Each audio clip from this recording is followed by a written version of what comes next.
Kõik juhid soovivad luua hästi toimivaid meeskondi. Kuidas neid aga luua? Mida teha olukorras, kus kõik inimesed ei astu ühte jalga, kõik inimesed meeskonnas ei pea kokkulepetest kinni, kuidas panna toimima meeskonnad, kui nad lihtsalt alati ei toimi?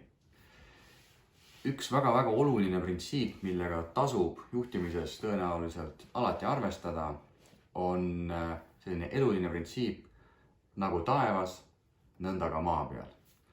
Seda võib vaadelda sellise lapsevanema vaates, ehk siis kõik see, mida lapsevanemad teevad, peegeldub tagasi nende laste pealt. Öeldakse, et laps on kodupeegel ja sama kehtib täpselt ka töökeskkonnas. Ehk siis nii nagu üleval, nii ka all ja seda mitte halvas tähenduses, vaid sellises nagu struktuurilises mõttes. Kõige üleval on juhtkond, juhid oma isiksustega, oma arusaamistega, oma vaadetega, oma käitumisharjumustega. Ja see, kui nad soovivad oma meeskondades midagi muuta, inimeste mõtlemisharjumusi, käitumisharjumusi muuta, siis tõenäoliselt ei piisa sellest, kui lihtsalt saata selle kohta e-mail või panna seina peale, et need on nüüd meie uued tavad või töötada juhtkonnana välja väärtused ja öelda, et nüüd me oleme selline ettevõte. See lihtsalt ei tööta niimoodi. Ja seda täpselt sellest printsiibist lähtuvalt nagu juht, nõnda ka meeskond. Kui sa soovid sisuliselt mingisuguseid positiivseid muutusi oma meeskonnas läbi viia, tasub ehk alustada hoopis sellest, et kõigepealt võiks küsida töötajatelt tagasisidet. Püüda teada saada, mis on nende tegelikud põhjused, miks nad teatud viisil käituvad, nende tegelikud mured, tegelikud rõõmud ja tagasiside käigus kindlasti võiks tagasisidet küsida ka enda kohta juhina. Et kuidasmoodi mul juhina tegelikult läheb. Kas minu enda käitumises on midagi sellist, mis teie käitumist mõjutab? Kas minu tänases juhtimisstiilis on selliseid asju, mis teie tööd demotiveerib? Samamoodi positiivseid asju, et mis on need asjad, mis teid inspireerivad, millega te väga rahul olete, mis teile hästi mõjuvad. Asi on lihtsalt selles, et meil kõikidel inimestel on väga suur pime nurk, mida me lihtsalt ei näe, vastasel juhul seda ei nimetataks pime nurgaks. Ja kui meil on sõpradena pime nurk, okei, sõbrad andestavad meile, sest meie mõju nendele on teistsugune kui juhina. Aga kui sa oled juhina sellisel autoriteetsel positsioonil, sa vajad inimesi, et nad sind tegelikult kuulaksid ja mingitele sinuga sellistele nagu korraldustele kuuletuksid, siis sealne pime nurk võib päris ohtlikuks saada, sest et sa ju ei tea, kas see, et nad niimoodi käituvad, nagu nad käituvad, mis sind häirib, kas see on seotud sinuga või see ei ole seotud sinuga.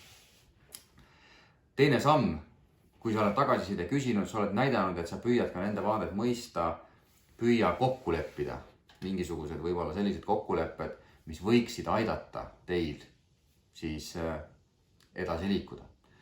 Kõige olulisem on see, et ära kunagi lepi kokku mitte midagi, mida sa ise täielikult järgida ei suuda. Isegi kui sa usud, et see kokkulepe oleks väga hea, sulle väga meeldis, kui kogu meeskond sellest kinni peab, siis juhul, kui sa ise tunned, et võib-olla sa ise ka alati sellest kinni pidada ei suuda, siis parem jätta see kokkulepe sõlmimata. Ja kolmas asi, hoia inimesi kokkulepete täitmise eest vastutavana ja hoia ka iseennast kokkulepete täitmise eest vastutavana. Mis siis tähendab seda, et kui sa jäädki lootma selle peale, et teil on mingisugune plakat seina peal, kus on kõik kokkulepped kirjas, aga inimesed nendest kokkulepetest kinni ei pea, keegi nendega sellest ka rääkima ei lähe, miks me võiksime arvata, et nad tegelikult siis muutuksid. Seetõttu räägi nendest kokkulepetest regulaarselt ka profülaktilises mõttes. Tule nende kokkulepete juurde tagasi, kui sa näed, et keegi neid on rikkunud.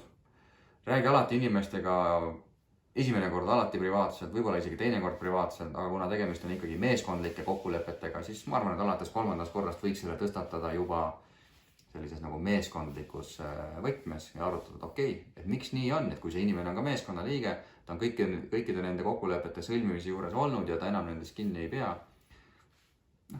Las ta selgitab, et mis värk on, äkki tal on mingi hea argument selleks. ja nüüd iseenda vastutavana hoidmine tähendab seda, nagu öeldakse, endale tuha pähe raputamine.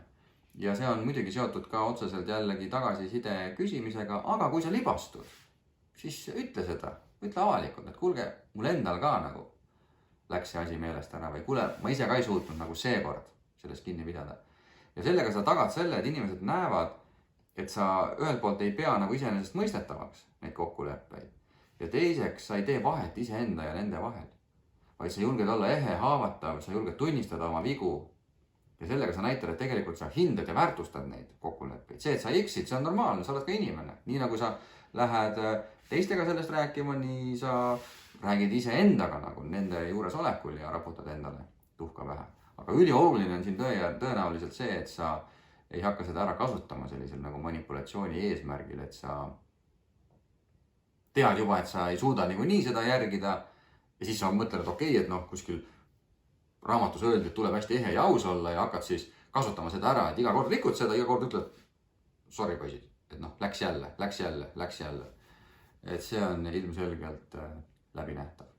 Niisiis, nende 3 sammu kaudu ma siiralt usun, et sa näed positiivset muutust.